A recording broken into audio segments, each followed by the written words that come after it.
Hi, I'm Jennifer Haight. I'm a senior researcher at Chapin Hall at the University of Chicago and a senior staff member at the Center for State Child Welfare Data housed at the Chapin Hall at the University of Chicago.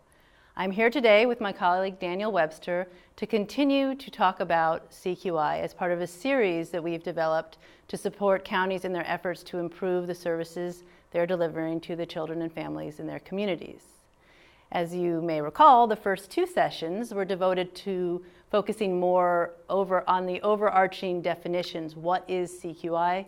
Continuous quality improvement is what it is, but what we mean when we talk about it, and some of the critical definitions that are useful to keep in mind when you're talking about developing ways to improve the programs and policies and services you're providing to support children and families in your communities.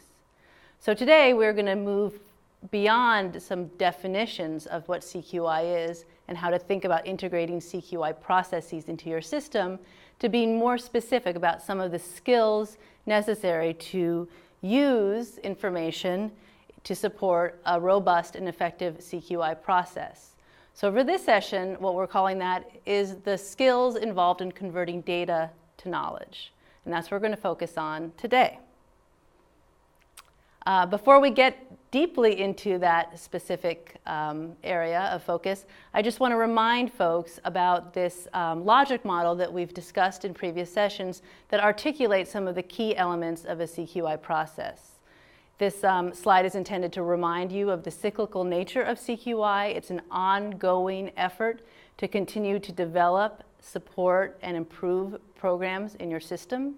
And it's sometimes referred to as the Plan, Do, Study, Act cycle. And you can see in those boxes the sentences that are intended to remind you what each of those processes is, each point along the cycle. And then off to the right are the investments that you make in any effort you are undertaking to support improvements in your system. So as you're contemplating what it is you want to get all CQI about, you have to think about what it is you're doing. What's the process you want to change or improve or introduce? What is the quality? What is the actual investment going to be? Is it a new program, an evidence-based program intended to affect a particular group of kids or their families or foster parents?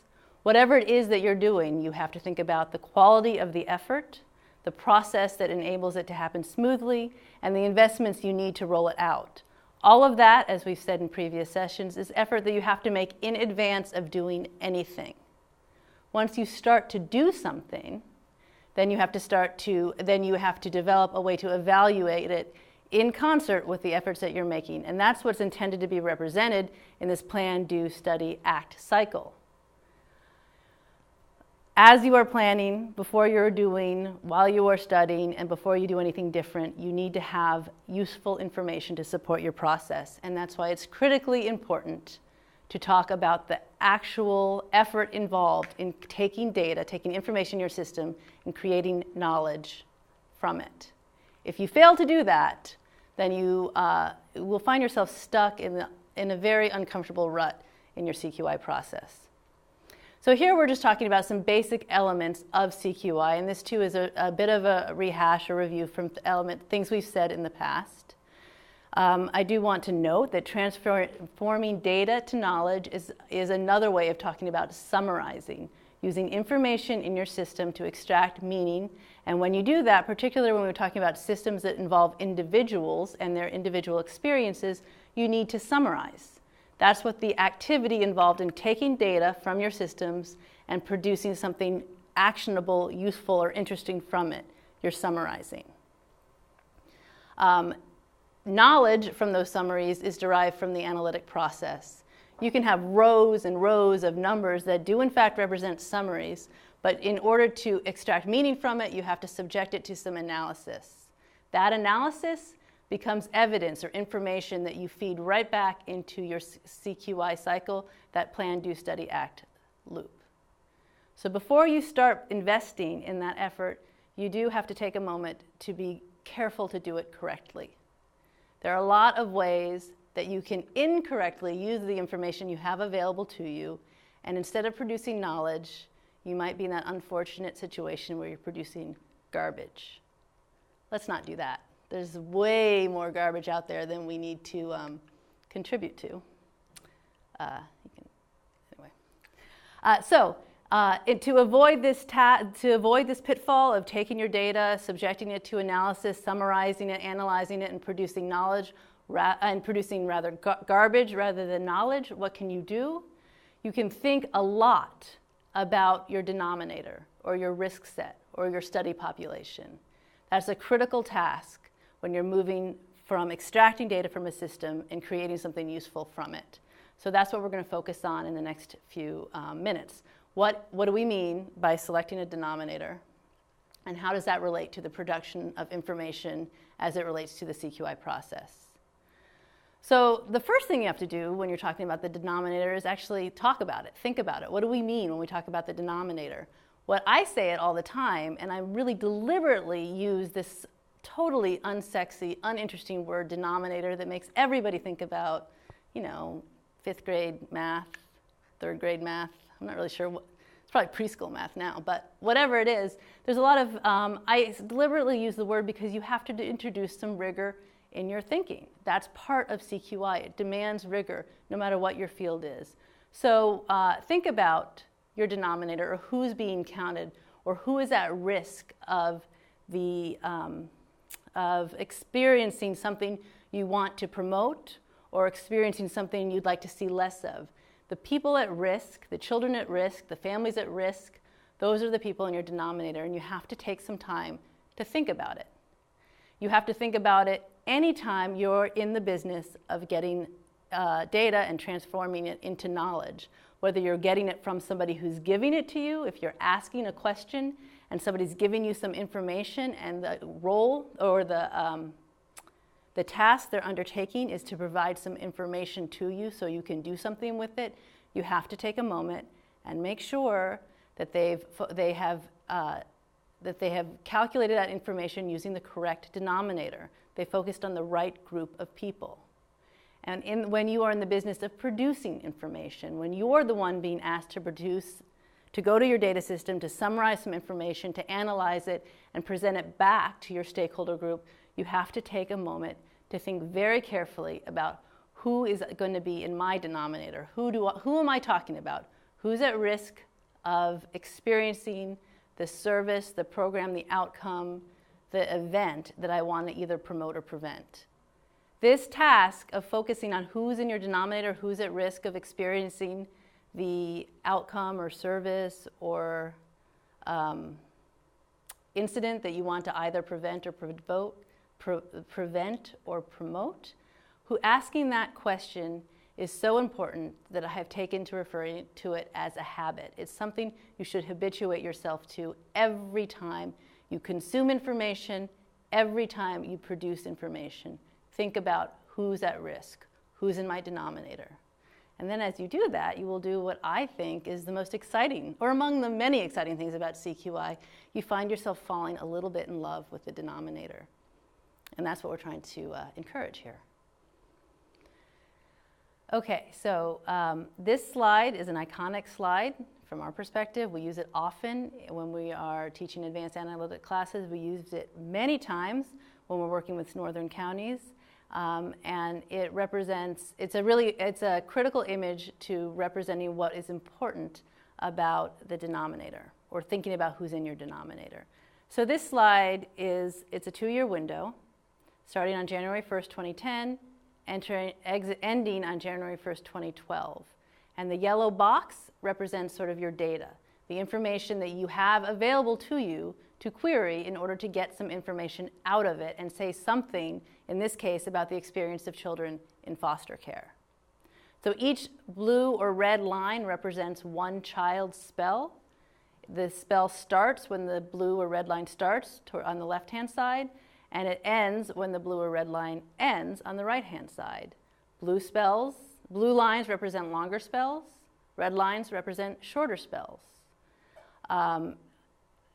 And all of those spells, all of the portions of those spells that are in the yellow box are information that's available to us to query.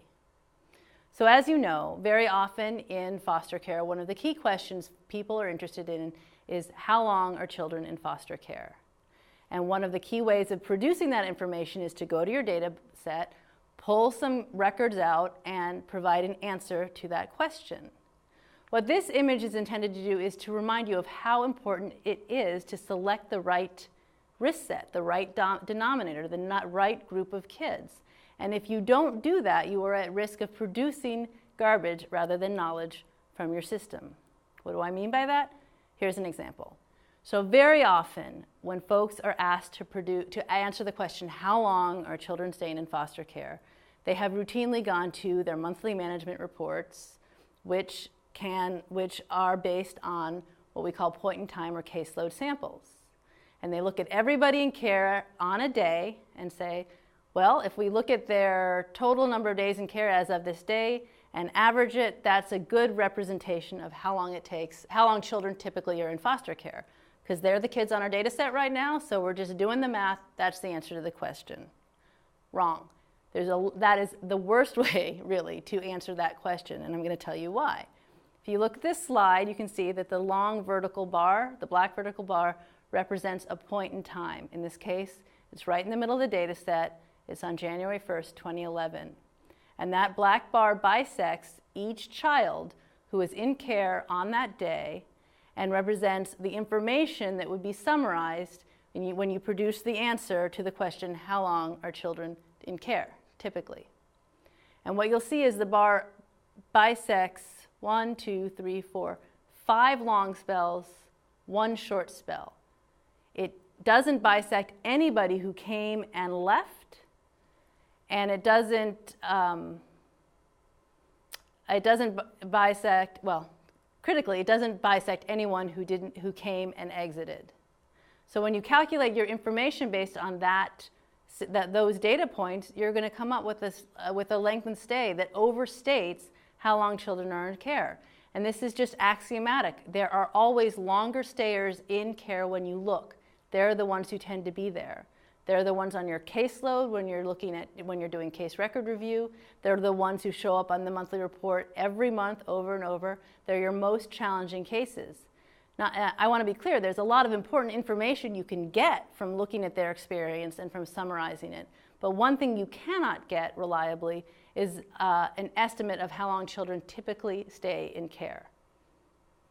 You can also see from this image, if you count up all of the exiters, which is another typical way people calculate duration in care. If you look on the left-hand side, you can see all of the bars that ended prior to the vertical line represent those kids who exited in that 2010 calendar year. And you can see that it's the first short red bar, a blue bar, and then a smaller red bar and a longer blue bar. The problem with the exit cohort is a little trickier. It's easier to calculate the duration associated with children who exited because you know all the information about them. The problem is it may not be a representative sample. If your system is constantly bringing in and discharging the same kinds of children at the same pace over time, reproducing it over time, then yes, your exit cohort could give you a reasonable estimate of how long children are staying in care. But you have to know that. And when you're in the business of using data and summarizing it to produce information that will promote change, it just seems like a bad choice. That's not the best way of communicating what's typical in your system, and it obscures things you may want to change or information that's relevant to your conversation. Because if in fact you are bringing in and discharging children at the same rate, at the same pace over time, that's something you want to know, and it's totally separate from this question of how long do children typically stay. So we're going to talk in further sessions more closely, specifically, and at great length about this challenge of summarizing the data in your system to produce a better way to estimate length of stay. That's a whole CQI module in itself. The point with this particular slide and what we want to emphasize in this particular module is that you really need to pay attention to your denominator so you select the group that matches the question you're trying to answer. So this next image here is just another way of reminding you of who exactly is in the denominator in that previous slide and what you may usefully query that group about, and which things are less useful. So remember, I described that there were 3 general populations represented in the slide, represented by the bars in the box. There is the children who are entering care.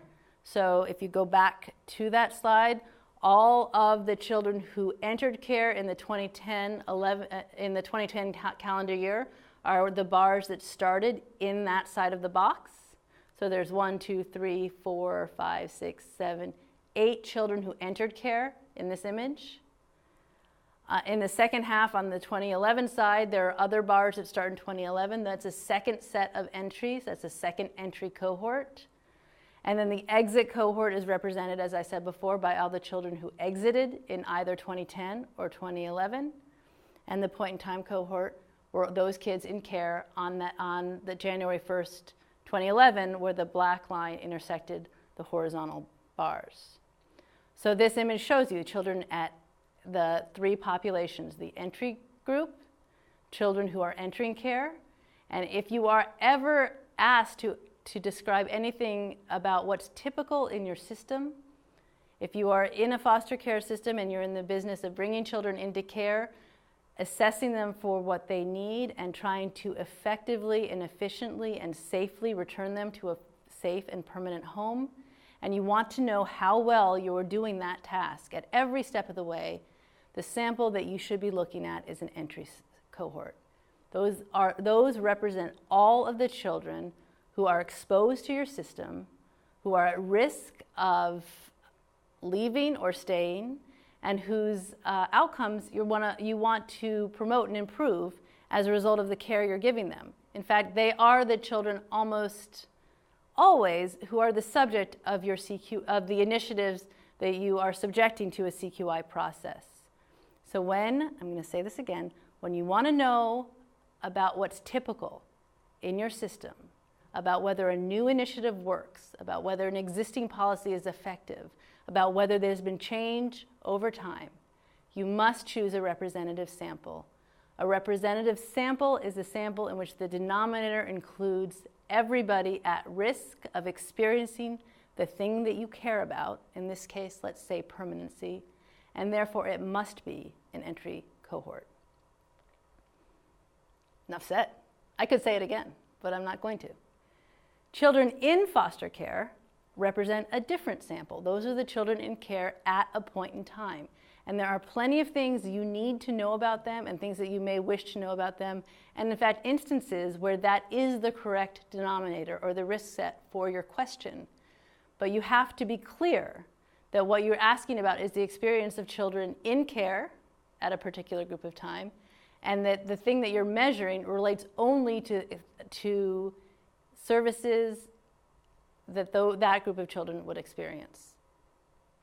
And finally, there's the exit cohort, children who are exiting care.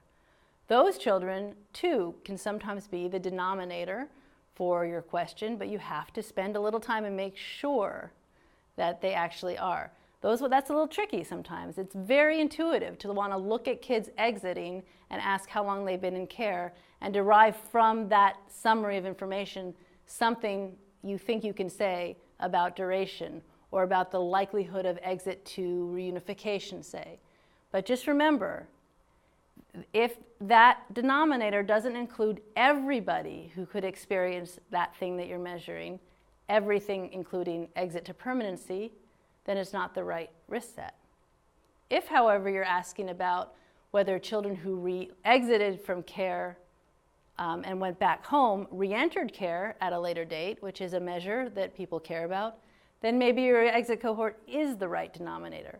It is that group of kids, those who exited care and returned to their family, who are at risk of experiencing re-entry.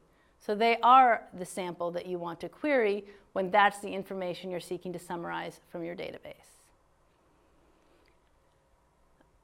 I'm going to turn this virtual mic, over to my colleague Daniel Webster so that he can illustrate some of these points more directly by going to the Berkeley website or the QIP website and showing a couple of of ways to further explore this issue of the denominator and highlighting some of the problems with current measures that violate some of the principles we just talked about just now, because they seek to explain a phenomena by selecting the wrong denominator.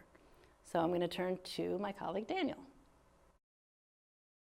Thank you, Jennifer. To introduce myself, I'm Daniel Webster, the Project Director of the California Child Welfare Indicators Project at the School of Social Welfare at UC Berkeley.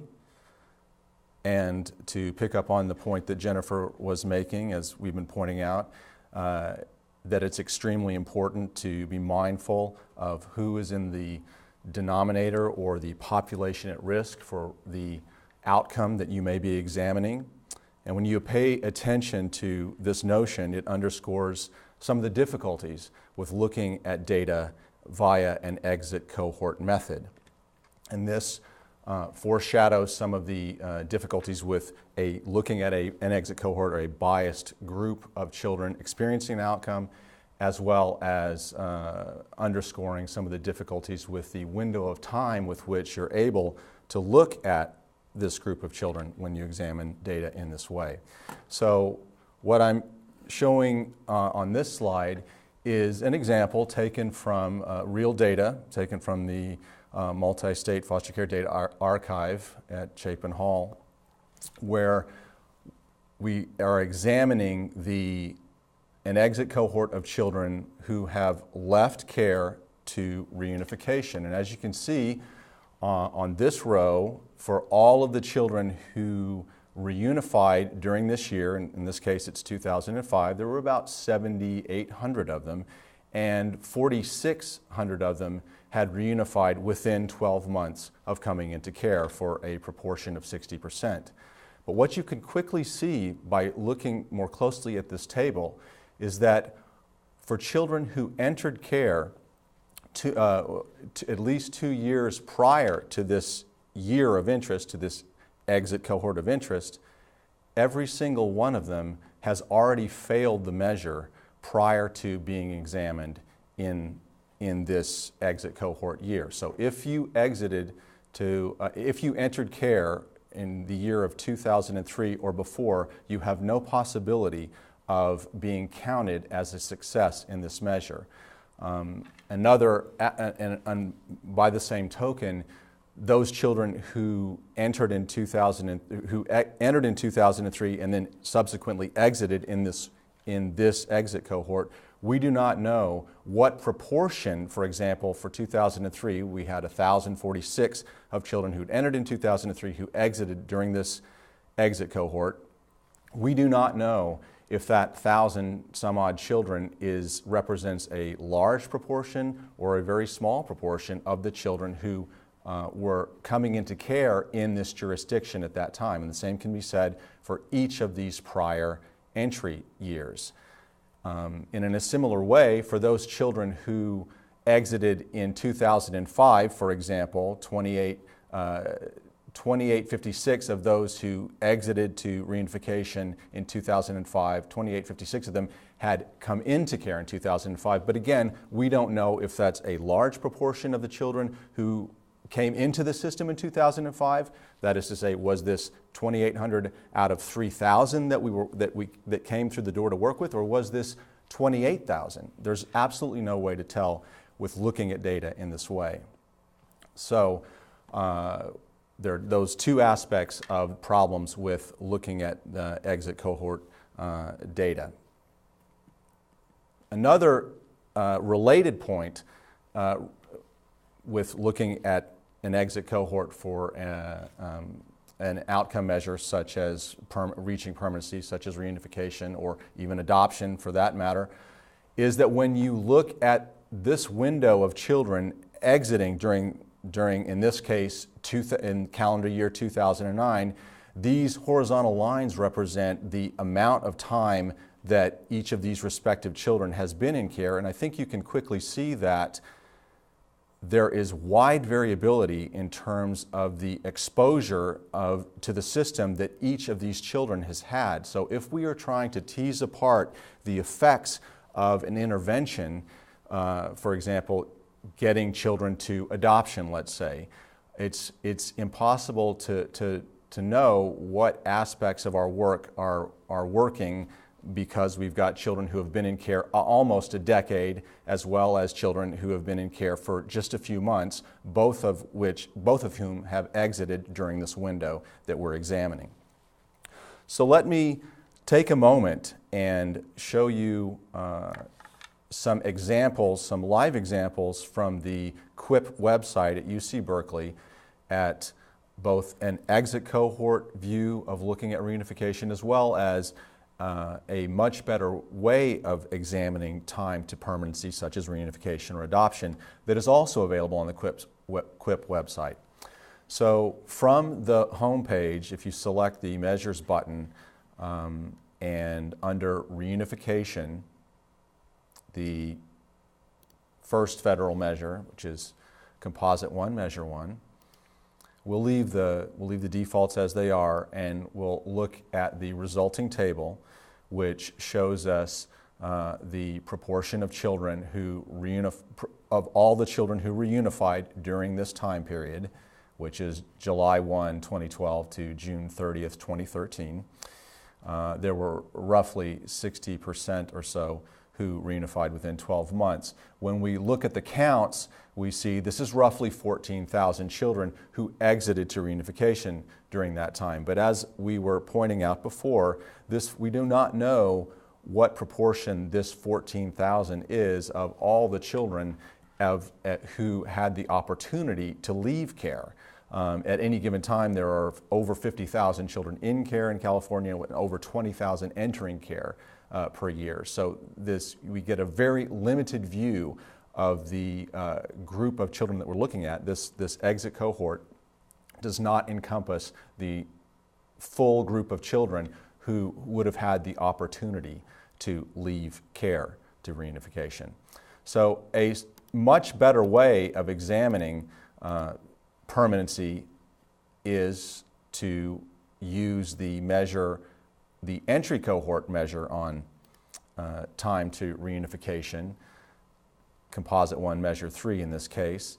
And in this case, if we look at some recent data for this, we see a much fuller picture of the children that are in our system. For example, in this case, we are not merely looking at the children who have reunified within 12 months, but we are by looking at the counts,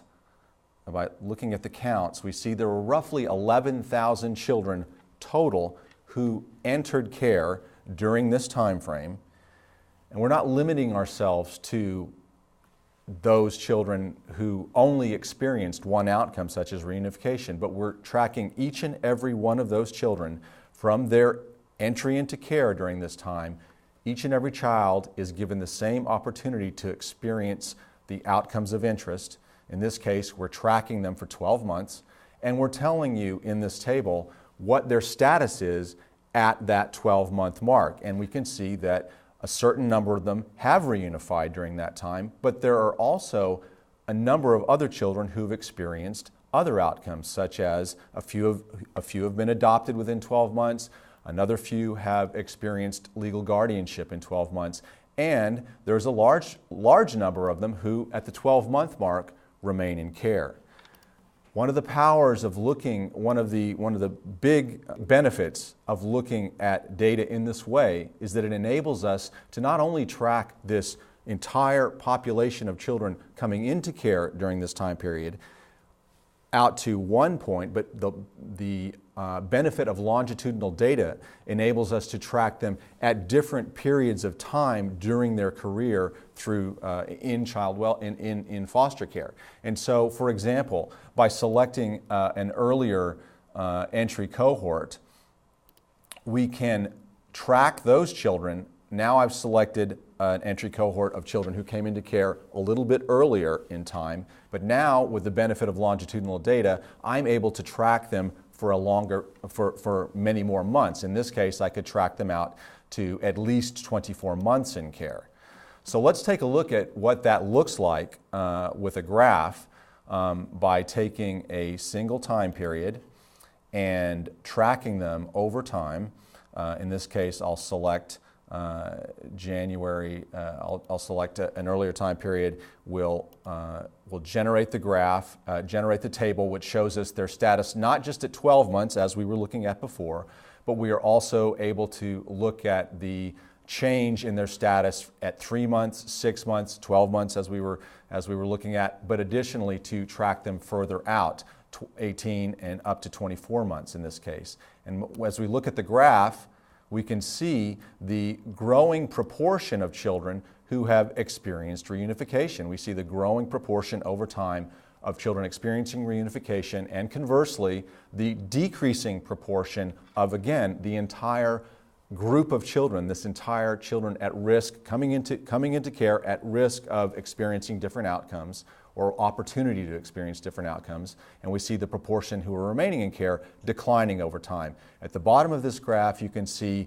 other permanency exits such as adoption and legal guardianship, which early on in a child's career there are not a great large proportions of children exiting to these types of exits. But if we were to track these data out further, what we would observe is that the reunification proportions tend to flatten out and the other permanency proportions tend to grow from about 2 years and beyond. But then even adoption, we would see tends to flatten out after a certain amount of time. So that's just a quick illustration of on the one hand, an exit cohort where we have a very limited view of children who are exiting during a period of interest, but we don't know how long their experiences. Many of children will have only been in care for a short period, others will have been in care for very long periods. Whereas in this view, we're giving every child the same opportunity to experience the different outcomes, and we are in our output taking account of each and every one of them at these different follow-up time periods. So let's go and take another look at a different type of a measure, a safety measure. In this case, we are concerned with looking at, for example, repeat maltreatment. And again, one way of looking at repeat maltreatment, and the way that is actually federally mandated at this point, is to look at the proportion of children who had a substantiated allegation during a 6-month period, and then for that group of children to examine whether they had a subsequent substantiated allegation within 6 months of the first substantiated allegation. It's a perfectly reasonable measure, but we will point out momentarily where it could be improved upon. As we can see from these data, the proportion, this is of course stratified by age group, but the proportion who have experienced a recurrence of maltreatment is roughly 7% within 6 months. An alternative, as we know, there are many children who come to the attention of child welfare whose initial or who receive an allegation that is not substantiated. In fact, the great majority of allegations that child welfare systems are working with over different periods of time are children who have not had a substantiated allegation. And so if we want to get a fuller, more comprehensive view of the entirety of children who are perhaps at risk of some form of maltreatment, it makes sense to widen the lens and to take a look at all of the allegations that a given jurisdiction is working with. And so to do that, again, going back to the QIP website and clicking the Measures button, we have developed a recurrence of allegation measure to look at this question. And we could look at a single time, let's look at a single time period. And there's actually quite a bit of detail in terms of how you can configure this, but we will leave the defaults. And I'll click Finish. And this shows us For this time period from July to December, again a 6-month time span of 2012 in this case. But what you can see very quickly here is that we are not limiting ourselves to just the substantiated allegations, which is this row. And we can see for this time period, the substantiated, those children with a base substantiation, a base allegation of substantiated, you have a certain proportion, between 6 and 7%, who had a subsequent substantiated allegation within 6 months. But what you can also see here is that there were many other children during this time period who had a base allegation of some other sort than substantiated. We had quite a few that were inconclusive. We had quite a few that were unfounded, and more still who were assessment only or evaluated out. And for each of these other base allegation types, you can see in this table the proportion of those children who had that base allegation type and their likelihood of recurrence at a 6-month follow-up. One of the tools that we have developed on the QUIP website to enable you to get a good visualization of this, both the breadth of children with allegation and their subsequent potential repeat maltreatment, can be found under the presentations link, and I won't go through all the details of this, but I would draw your attention to the Excel template, which is refreshed every quarter, as well as a PowerPoint template of these Excel files. And let me just show you an example of the recurrence template within that Excel file that looks at this notion of repeat maltreatment.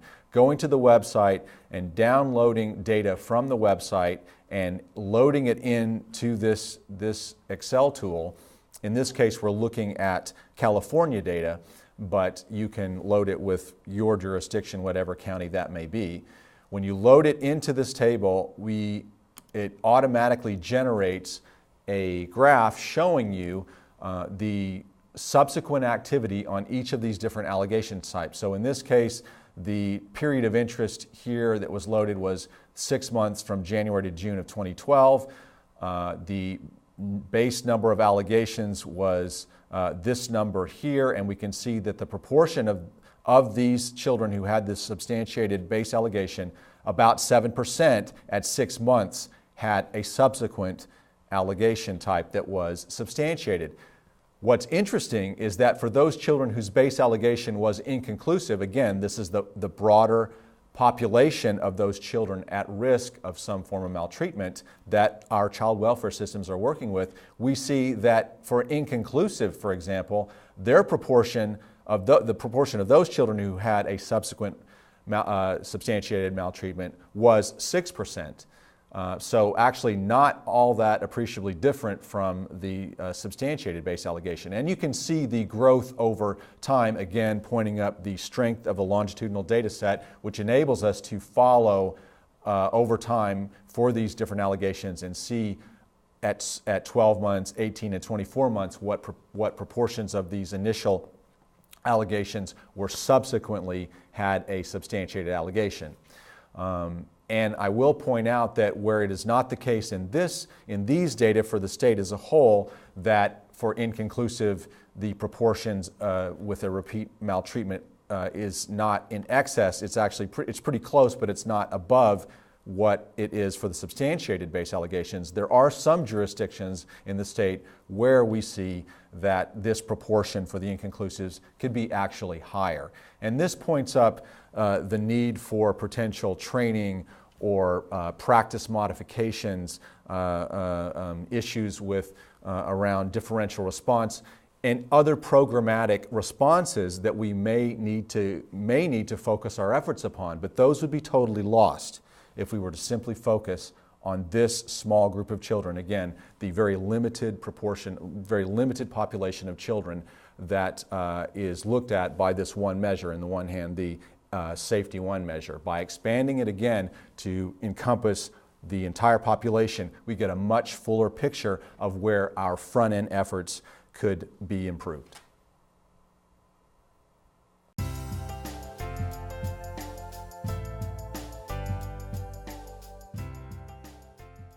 Okay, hi, we're back, or maybe we never left. Because I think that it's important to reinforce some of the ideas that we introduced earlier in this module with conversation and the experience of somebody who is actually in the jobs that you all are possibly in, I thought it would be really useful to talk to my colleague Bridget Leary, who is a planner at the San Francisco Department of Human Services and a former colleague of mine at Chapin Hall. So I asked Bridget to come today specifically to reflect on some of the ways she's tackled this issue of thinking about the denominator when she has been using data to summarize and produce information for people she works with, for her constituents and her stakeholders, and also consuming information that has been provided by her, and some of the challenges and opportunities she's experienced when trying to ensure that the information that is being distributed and disseminated actually is knowledge produced from data rather than its unfortunate stepsister garbage. So, Bridget, thanks for joining us. Thank you. I've been at the San Francisco Human Services Agency for a couple of years, and in that work, as you just described, I think a lot of what I'm asked to do is help others figure out what the right questions are to ask. Sometimes people come with questions that they think are the right questions that they just didn't realize aren't specific enough or are a little bit off target from what I can tell is the answer that they're really looking for. So sometimes what I'm doing is helping sort of redirect what the question is, and completely related to that, of course, is thinking about, as you said, the denominator. What are you comparing? What are you looking as your base? Right. So I just want to maybe talk about sort of both sides of the effort that I alluded to earlier, which is sort of the production and the consumption of knowledge. And so I'm going to ask you to talk about examples from each sort of perspective. But one of the things I want to underscore for our audience, who I think is comprised of people who have very similar jobs, is that one thing that I feel like I've heard you say is that you have incorporated this into the way you do your job such that it is a habit, which is what I sort of say earlier in this session, is I think it's really important to create really good habits, particularly when you're thinking about this task of converting data to knowledge.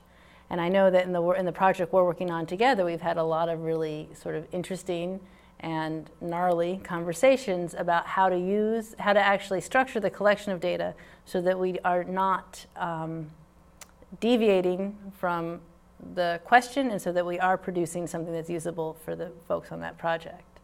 So I just wanted to note that it's not only asking the question and when you think of it, it's experiencing that as part of your job, as one of the habits that you have developed, so that you are, without even consciously doing it, always demonstrating some of the key principles of CQI. So I just wanted to put that out there. Sure. As we continue this conversation. So in your job, you are responsible for extracting information and then giving it to your principals to use as they make decisions about the distribution of resources or the effectiveness of programs or things that may or may not be working so well. Can you think of a couple of times, or one or two times, where you've had to think really carefully about what information you want to provide in order to give your principals or your team the key information they need to evaluate a question? Sure. One that I think is particularly salient for counties right now is the KDA initiative that everyone is sort of struggling to figure out. How do we figure out who needs response to the KDA legislation? How do we prepare services to serve whoever that population is? And there is some guidance around who that population and the subpopulations are. For example, KDA is supposed to include children who are in wraparound services, or children who are in group care, or children who are at risk of a high level 12 or higher of group care.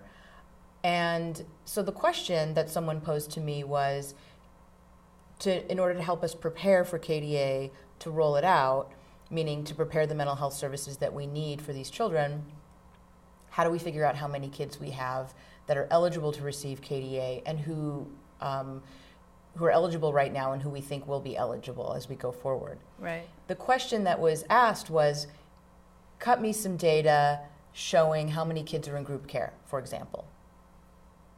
And my response to that was, okay, let's think a little bit more about what question you've asked. Is that the question you really want to ask? If I give you all the kids in group care today, which I can do, at a particular point in time, that is useful in one respect and it's not useful in another respect, right? Right. So, it's useful because it tells you what you need right now Right. with respect to your resources for KDA. And a lot of times that is the question. But if it's for the purposes of planning and then evaluating the effectiveness, I suppose, of giving kids these CANS evaluations, that's what the deal is here? Right, a CANS assessment to target everyone who's potentially at risk of needing mental health services. Right. And so everyone who's potentially at risk of needing mental health services is not only people in group care right now. Correct. It's kids who are at risk of needing group care. How do we know that? So to step back a moment, it is useful to know who's in group care right now, because what they did was they took that list and said, okay, let me go back and make sure from a CQI perspective, let me go back and make sure that all these kids I have in group care today are in fact hooked up with mental health services. And if they're not, then I have a problem and I have to go back and address that right now. Mm-hmm. And that is completely fine. I provided that information for that purpose. In a separate data tab, right, I provided a list of all the kids who were ever in group care at any point from an entry cohort. Right. So I said, let's look at all kids, and you select whatever years make sense, but say the last couple of years. In a small county, maybe you select more years, so you have a bigger sample to work from. So say in the last 3 years, children who entered care, how many ever spent any time in group care? Mm-hmm. Because that tells you whether they're in group care or not now is not the question. But whoever spent any time in group care, what do they look like? What are their characteristics? What are their ages? What are their ethnicities? What's their gender? What type of placement? Maybe was their first placement type to indicate what led them to go to group care, perhaps, or some basic characteristics that we have in the data, nothing too fancy, but just to sort of give us a picture of who's at risk of going into group care. The CANS, of course, would tell you ultimately in a little richer detail what type of functional status they have that might lead them to group care later. But just as a first pass, just understanding what the basic demographics are of kids who are at risk of ever going into group care. Okay, yeah, that is a good example, and it's one that I think it's only going to become more relevant, and this is why it's important to think about it at the start, is because once counties are in the practice of complying, my favorite word, with the KDA requirement, sometime after that you're going to have to say something about what effect it's had on the kids getting this assessment. Because the idea, I suppose, is that if you assess kids early on, you will put them in the position to get treatment they need earlier to have better outcomes later. Those kinds of efforts can only really be effectively measured if you're looking at everyone at risk of having the less desirable path and then seeing whether the intervention you selected push them in the right direction. That's exactly right. So, and in fact, that really relates back to your slide that shows the Orange Schlonsky slide about the point-in-time perspective and the exit cohort perspective and the entry cohort perspective. If when it comes time to study that intervention and see whether KDA was effective at getting kids mental health services, if we take that point-in-time line and we just look at kids in group care at a particular point in time, then we're going to oversample the kids who tend to spend a lot of time in group care. And that's not representative of all kids who ever touch group care. So we're not going to do a very good job of understanding whether the intervention worked. It may be that we show that the intervention didn't work when in fact it did, because all we did was study the really difficult kids who spend a long time in group care. It is that, yes, that's exactly right. It's kind of interesting I had a thought. So I'll have to come back to it because that thought has eluded me. So that's actually a fairly gnarly problem. And one of the things that makes, I think, you the right person to help your agency tackle it is that you have, as a consequence of having been exposed to asking and answering questions in this way for a while, you have also a lot of basic knowledge. So that's not really the focus of this module per se, but one of the important benefits of CQI is that as you are diligent about pursuing this plan, do, study, act sort of approach, asking the right questions, using the right methods, then you get then you become sort of knowledgeable about what is typical of a given system, and then you can shorten the time between trying to figure out what it is you want to do and how you're going to do it. So for the KDA example, what comes to mind is you know that it's likely to be kids who may come into care at a particular point in their development who are most at risk of needing more intensive treatment. That is not rocket science, and it's certainly not rocket science for people who are in the field working with troubled families. But from an analytic perspective, it's important to know how you get on that pathway. And that's sort of knowledge that builds when you are continually engaged in the effort of effective CQI. So one of the things that you also told me about when you started in San Francisco is, there's a lot of information available to anybody who wants data. There's data systems. Yeah, we're fortunate in that. Right. So, but I think that, that one of the challenges too in doing what we're trying to do here is that you also have a certain amount of sort of gentle instruction that you might have to offer folks who are asking you for information, so that that when you give them the information they want, they understand that it's what they want when it's not always what they ask for. I'm being a little cryptic, but I think that people are accustomed to seeing certain kinds of reports because that's what's being produced on a regular basis. And a lot of times those reports, which are often point-in-time samples, are intended to give leadership some sense of how we're doing. And I think that you told me that when you came to your job, you experimented with trying to expose people to other sources of information. So I don't know if you want to talk just a little bit about that. Sure. There was a particular, I think a really salient example is there's a report that was regularly generated looking at length of stay in foster care. And this was a point-in-time sample. So on July 31st of each year, we would observe the number or the average length of stay of kids in foster care. And what that was showing, and this was focused on teenagers, it was showing on a regular basis that teenagers were staying in care, depending on the age, specific age, somewhere between 4 and 7 years. That was a shocking number. Indeed. That was a shocking number that was very useful to get the attention of social workers to try to really focus on length of stay. Right. It was effective in that it got their attention. Right. The problem with it was that it was wrong. Right. And why was it wrong? It was wrong because, for the reasons we just described a moment ago, kids in care on a particular day are likely to be those kids that are languishing in care. And you're likely to miss the kids that are sort of a blip, that come in and go. Right, which is typically most of the kids. It's a lot of kids. And so if you look at, for example, what I did was I compared that report to the length of stay, the median length of stay report on the Foster Care Data Archive, the Chapin Hall website, the profile report table that shows the median length of stay by age group. So I looked at the same age group and found that teenagers stayed in care, 50% of children, which is another measure of the average, stayed in care roughly a year. Which is significantly different from 4 years. From 4 to 6 years, 4 to 7 years. Yeah. So now, the difficulty becomes, you do want your social workers to try to work on length of stay because we have a longer average length of stay than other similar urban counties.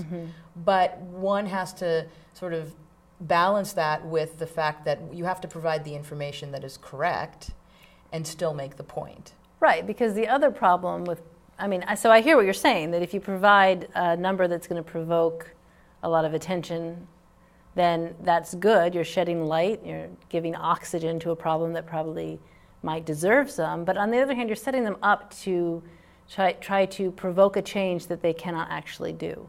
If you ever do choose to, and I know you will, measure things correctly, then you're not going to show a big decline in duration for a group of kids who aren't experiencing a really sort of abnormally high duration in the first place. So this is among the reasons why we think it's so important to pay attention to the denominator in this effort to produce knowledge from data, because otherwise you may have a short-term benefit in getting everyone sort of all hot and bothered about duration, but when you're trying to get them to make a change that's measurable, they're not going to get there.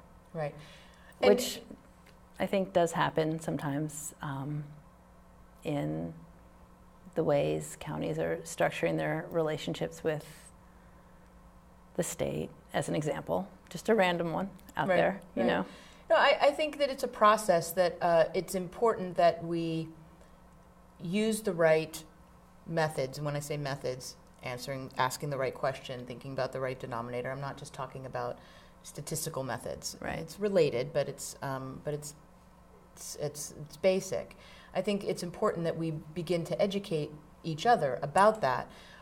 When I gave the feedback to the analyst who prepared the report in the point-in-time fashion in the wrong way, the analyst had a really hard time understanding where I was coming from. What the analyst thought, sort of the feedback or the pushback on it was, but if we only look at an entry cohort and then look at their length of stay, the entry cohort from last year, a bunch of kids are still in care. We don't know their length of stay yet. And so there's a sense of urgency around feeling like you need to have all of the data on all of the children in order to get an answer. Right.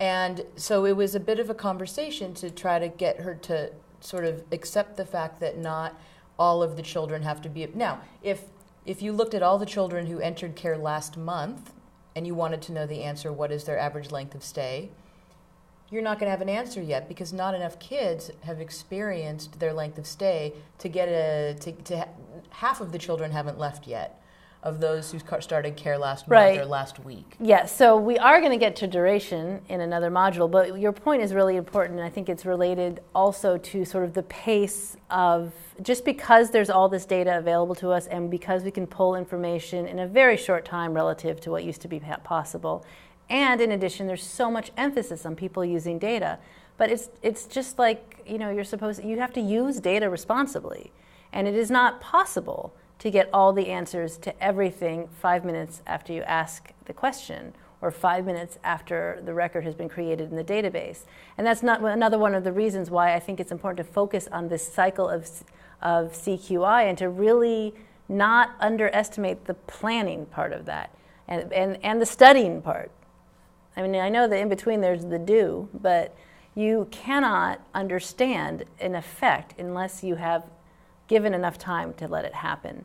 So that is one way to sort of deal with this issue on the duration question of, you know, everyone who's entered hasn't left yet, so we can't possibly speak about duration yet.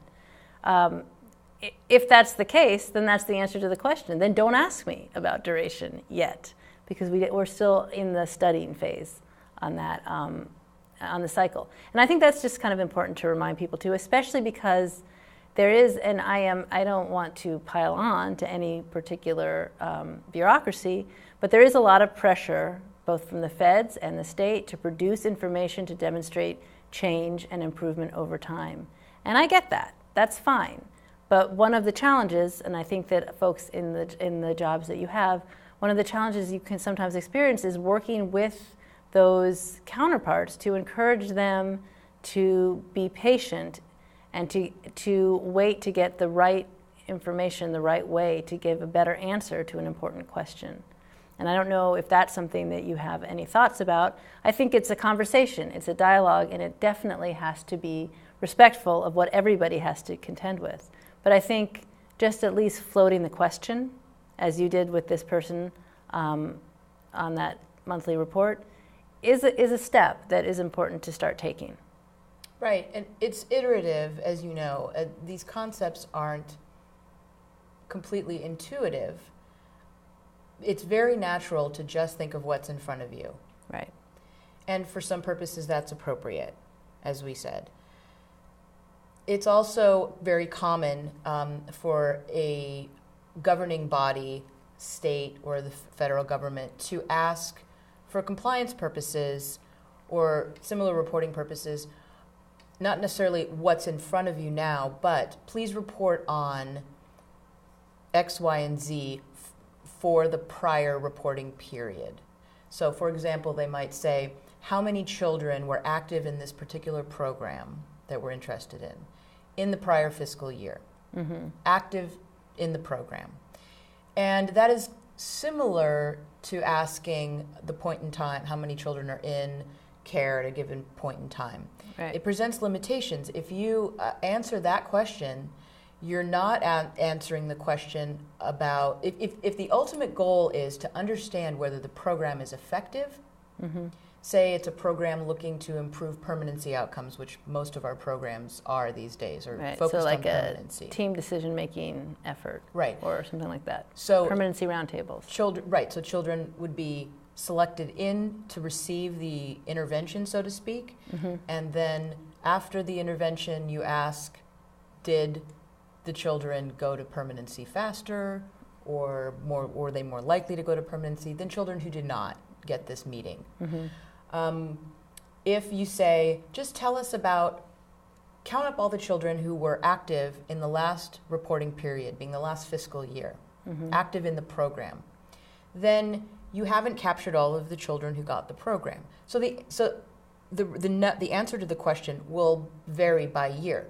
Next year, you answer the same question. How many children were active during the reporting period? It's a different number if you continue to enroll children in the program. But you could be counting the same child twice. You could be counting the same child twice.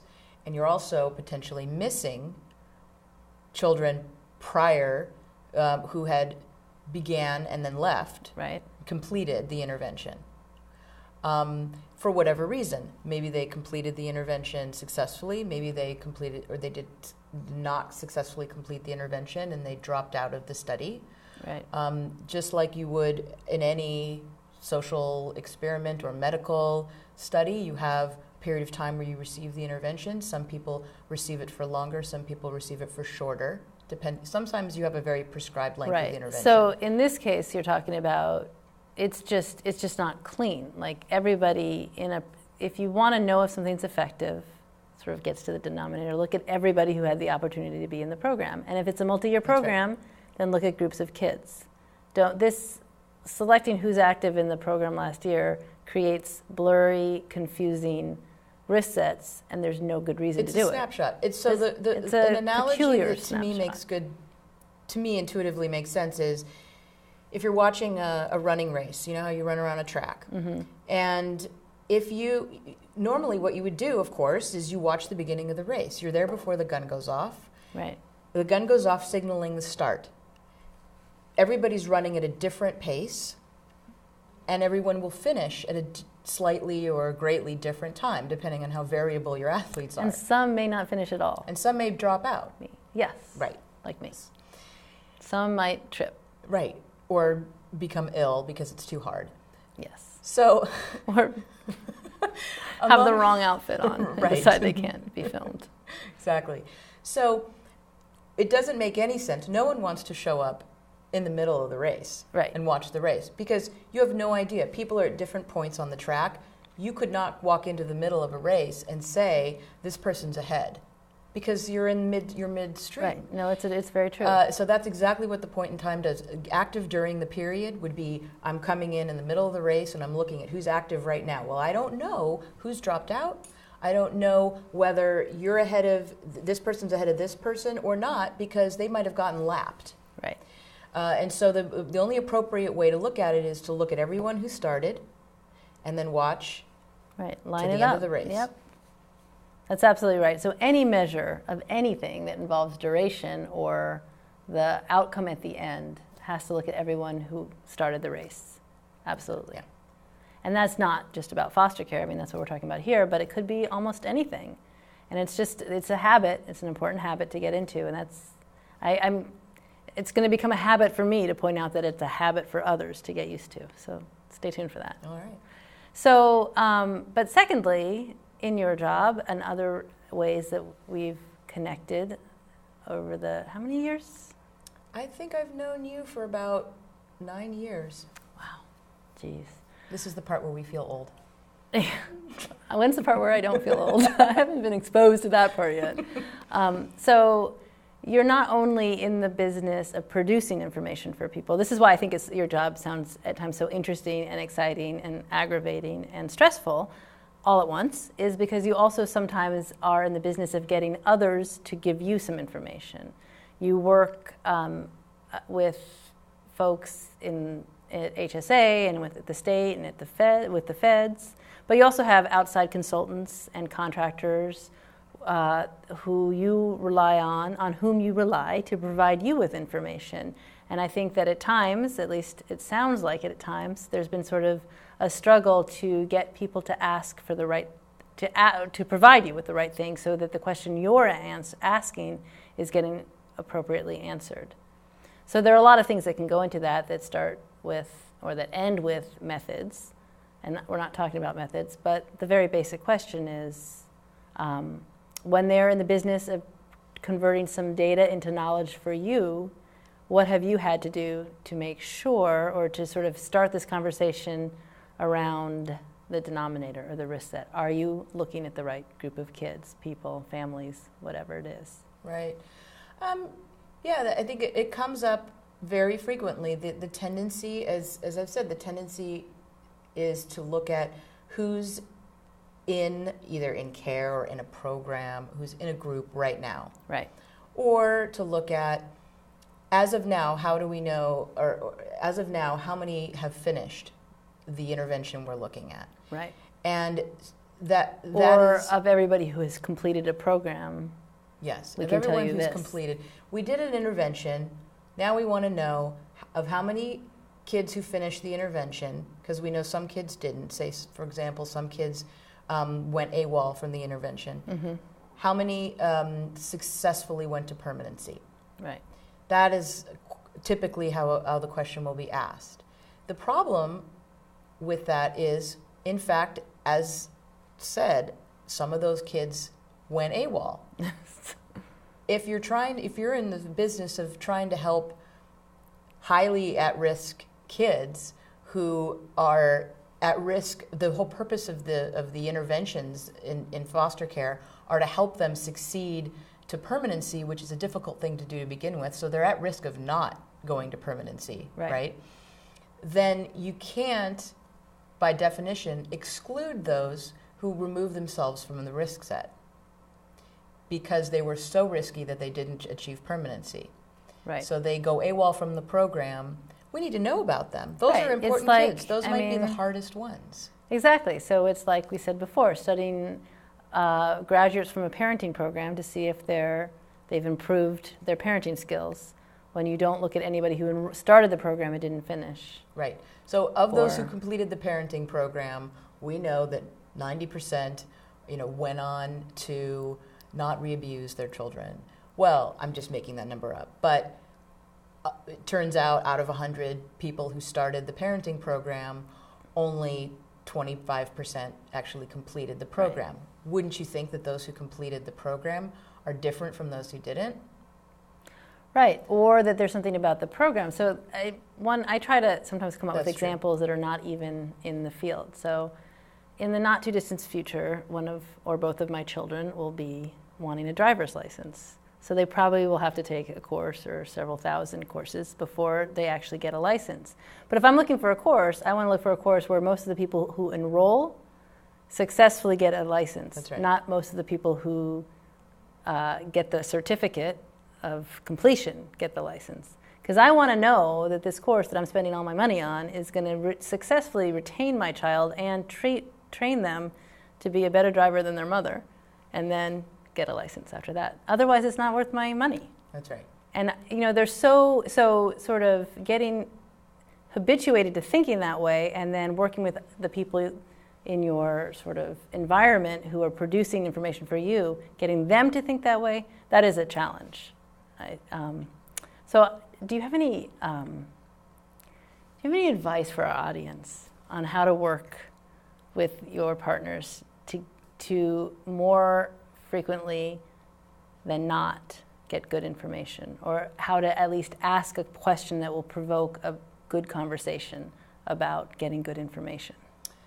Well, my advice might be too specific, but I think the principles that I adhere to, sort of the habits that I live by are, I'm going to go back to that running around the track analogy. It's much easier and cleaner to just start at the beginning. Right. Step back, start at the beginning, and be patient and let the race play itself out. You can say something before the race is done, right? But you can't say something right after the race started. And you can't say anything about the end of the race. You can certainly say a lot about what's happening during the race. What's going on? That's right. So you can know what's going on at a point in time. You have to understand the limits of what that tells you, because you, as we described, we don't know where anyone is in the race at that particular time, other than where they are at the moment. Right. You don't know where they're at relative to others, and you don't know how they're going to finish. But if you just bring the question back to, so the two principles I would say are: be patient, let enough time elapse in order to observe the thing you're trying to understand. Mm-hmm. And what that means in real time is, instead of measuring the most recent thing, the most recent starters, you maybe go back a little further. So if I'm trying to be patient and understand whether an intervention that I'm undertaking in my county is having an impact on reentries, I'm not going to look at the most recent group of children who just started foster care. You have to let some time go by for them to experience foster care, go home from foster care, and then spend some time being at risk for reentry. And if you set a time of a year, that's fine. So you need to actually, and I don't have time right now to see whether kids who entered care in 2013 have re-entered yet. They haven't done it yet. So what I do is I would go back a few years and look at children who entered care back then, and understand that, maybe there have been some changes since then, but I have to be patient and let that play out. Well, and that makes me think of a lot of things. So I'm going to just say all the things it makes me think of. First of all, it makes me think of the fact that often what we're being asked to report on is not something new, but something that has been happening for a while. So that makes it easy to do what you just recommended, which is a really good suggestion. Go back in time and make sure that you're picking not only the right risk set, like remembering the options that you have, but that you're allowing enough time to observe what it is you want to observe. The second thing is that in CQI, and we will talk about this in other modules, is that to make up for the fact that you can't know tomorrow the effect of something you did yesterday, there are things that you can and should do to plan well, to sort of plan for success, or to contribute to the success of an initiative that you're hoping will be successful. So like the grant we're working on, I use this in an example in the class that we did earlier this year, is that you and I are working together on a 5-year grant, the first year of which was devoted entirely to planning, just so that you can have the best possible way of knowing that the thing that you want to do, in this case, helping families get stable, supportive housing and avoid a deeper connection with child welfare, everything that we're hoping that's going to yield that long-term benefit, we're planning before well, not everything, but as much as we can. We're trying to get ready so that when we start enrolling people, we then spend time making sure that we're doing what we said we're doing. So while we can't know next year whether we're going to have had a total, whether we're going to be effective on all the families that receive this service, we can talk about whether we did what we said we were going to do, whether the processes we were put in place were effective. I said we're going to get to this later, and we are, but it made me think that instead of sort of gnashing your teeth and pulling your hair because you can't know tomorrow about something you did yesterday, there are other things you can be thinking about that are going to help promote future success. That's right. So that's just a thought. That's right. And the last thought I had is that we do have, in trying to create these habits, I'm not going to say they're easy. I don't think that they are easy. So one of the things that we've done in this module is put an exercise in the workbook that will help people do what I think you do instinctively, or at least I believe that you do instinctively, which is when you look at information, you just take a second to think, what's the denominator? Who's the risk set? And what is this piece of information conveying to me? And when you can answer, if you can't answer that question, then I suspect you have a certain series of actions you do. Call someone on the phone and demand a head. Right. Write an email. Write an email. And when you can figure it out, you then take a couple minutes to see that who's ever producing the information made the right choices. So. That's right. It's basically, so yeah, my standard, whether I consciously think about it or not, I think I'm trying to focus on being patient and starting at the beginning. I think those are the two things that go a long way when asking the right questions about a population and what you can expect to find in a population. Right. Okay, that's great. Thanks so much for being with us today. Well, thank you, Jennifer. It's always fun talking to you. Always good to have you here in the studio, Bridget. Cheers. Cheers. Oh, thank God I have It's just water. Look at this beautiful mug.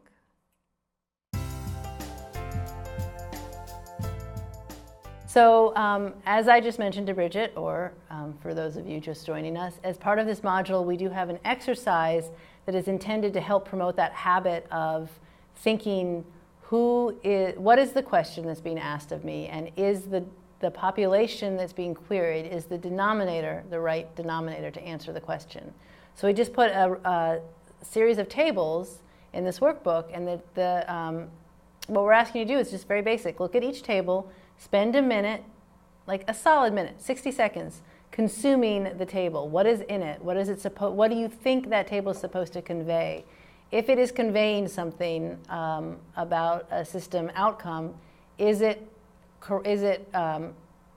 effectively or clearly identifying who's at risk or who the denominator is? And if so, is that the denominator, the right denominator to answer the question? And you can go back through the workbook or maybe revisit a few moments of this video to remind yourselves what are the imperatives about the denominator that relate to your successful completion of this exercise. So the exercise is in the workbook, and then there are some answers provided too, should you want to confirm that you identified those tables correctly.